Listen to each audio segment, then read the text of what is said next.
Hey guys, welcome to the bonus round. We are here at E3 2014 in Los Angeles, recapping all the big news and announcements for what has been a truly epic week in the gaming industry. I'm Jeff Keighley, and I'm joined by three great panelists. Victor Lucas from Electric Playground. Vic, great to have you on. Thanks for having me, pal. Also Stephen Totillo from Kotaku, and Patrick Klepek from Giant Bomb. Yeah. All right, guys, so first of all, E3 2014, what's your take? How does this E3 compare to previous E3s, Vic? I think it was a good, focused, games-driven E3. I think this is what we needed as an industry. I think we needed to see sort of what the next gen kind of entailed, and I think we got a nice selection of titles to be excited about. Really, you know, I think the buzzword is 2015, though. I think everything is going to be next year. Yeah. Steven, best E3 ever? Last year's E3 was definitely more exciting because you had PlayStation and Xbox going up against each other. It is a quieter E3. I think for people attending, that's a good thing because it's not as jam-packed and just sort of overstuffed. I've heard different interpretations as to whether this is a sign of decline for the gaming industry or just like a sign of sanity for the industry. I'm going to go with sanity. I think it's focus. Yeah. So Klepek, what you've been having the Bombcast every night, lots of guests coming by. What is your what's the sentiment you're feeling about this year's E3? I mean, it's an interesting. Even though we made the transition to new consoles, it still feels like we're transitioning to new consoles, and you have companies like EA that are still putting out games on previous platforms, and then you even have Microsoft putting out Forza Horizon 2 on a previous platform. Their main team's not doing it, but they're bringing in port houses to work on that stuff. So it's interesting to see how all the different stakeholders are managing that transition, and at what point do we actually move over there? Yeah. Because I think that's a big signal that there's money to be made exclusively on these new platforms, and it doesn't seem like we're quite there yet.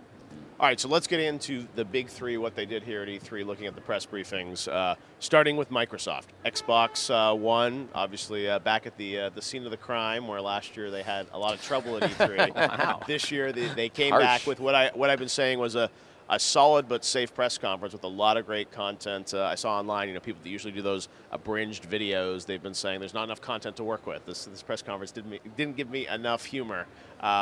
What was your take on how Microsoft did this year? Obviously better than last year. Did they do what they needed to do at E3? Yeah, I think they hit the Halo notes. I think people were disappointed that they're not going to get Halo 5 this year, but it was great to see an executive in jeans and a T-shirt, at the forefront. It was awesome to see Ken Lobb up on stage, who's an industry legend, and representing weird games like Phantom Dust and lots of indie love, obviously responding to all the indie love that PlayStation gave last year. I think it was a strong showing for sure, and I think Xbox owners have a lot to be happy for. Right. I don't know if it was strong enough to gain a lot of new Xbox owners. Right. That's the big question.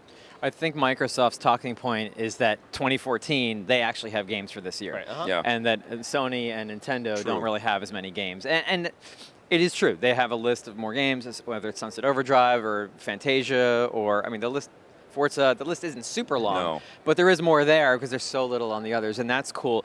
Let's not go with revisionist history, though. Last year's E3, they did actually have a gaming-centric press conference. The thing is, they just couldn't get out of the shadow of their much rougher reveal that they had. Well, I think the price point was the big sort of bomb that dropped last year at E3. But you're right, when you look at the press conference last year, they had a lot of big game reveals, a lot of big news in that show. Yep. Yeah, and indies. Last year, it seemed like Sony was so ahead of them on indies, the whole We Love Indies thing. But Microsoft, even in the press conference, showing the new game from the creators of Limbo, I think it's called Inside. That looked really good.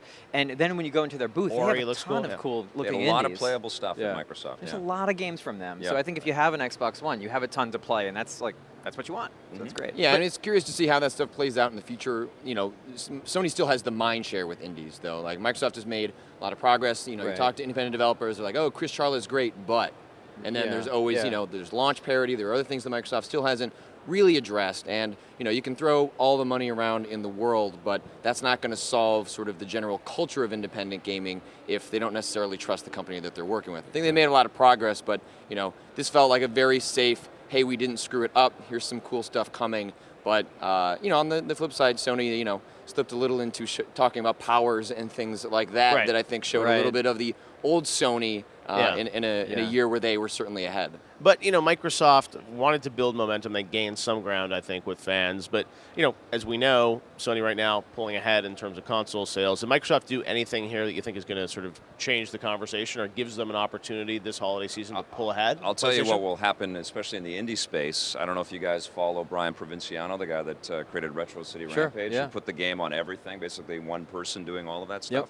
He's been pretty vocal about blasting the way that Microsoft treats independent developers. So if he changes his tune on Twitter, that will be a good sign. Sea change. Yeah, that Microsoft hasn't happened yet, changed. though, right? It has not happened yet, as far as I know. All right, guys, hold that thought. We'll be right back here on the bonus round.